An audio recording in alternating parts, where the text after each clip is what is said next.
And finally, we make it to the surface plane.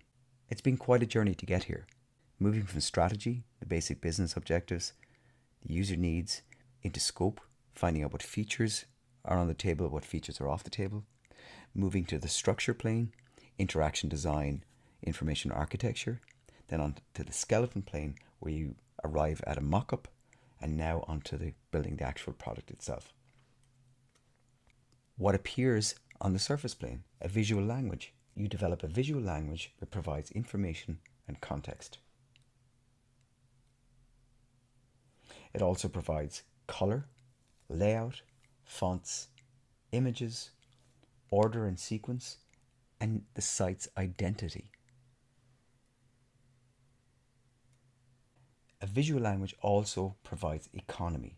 The most important elements are easily recognized. In our example here, the navigation items pop out and instantly let what kind of information is available to the user. The content is split into two areas, personal info and about me. It's minimized. There is progressive disclosure. We mentioned this earlier on. As you move to the navigation elements, content will be progressively disclosed to the user. A visual language provides readability. Your content should be legible, there should be a font contrast, and there should be consistent patterns.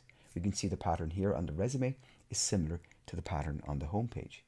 There's a contrast between the color, the background color in the work history, and my skills. There's a color contrast between the skill percentages and the backgrounds. There's a contrast between the font.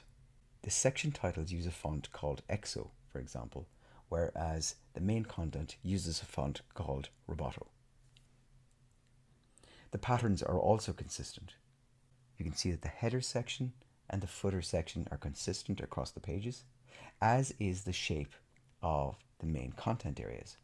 Now that we've been to the 5 planes of user experience, it's time to put those elements into practice. In the next section, you're going to build the resume. You'll use HTML, you'll use CSS, you'll use Bootstrap, but you'll also bring with you a new understanding as to why the elements are placed where they are, the relationships, the arrangements, the contrasts, and so on. And finally, good UX smells like value. Ask yourself the question whenever you're building a project, does this smell like value? Value to a user and value to you as a developer and your team.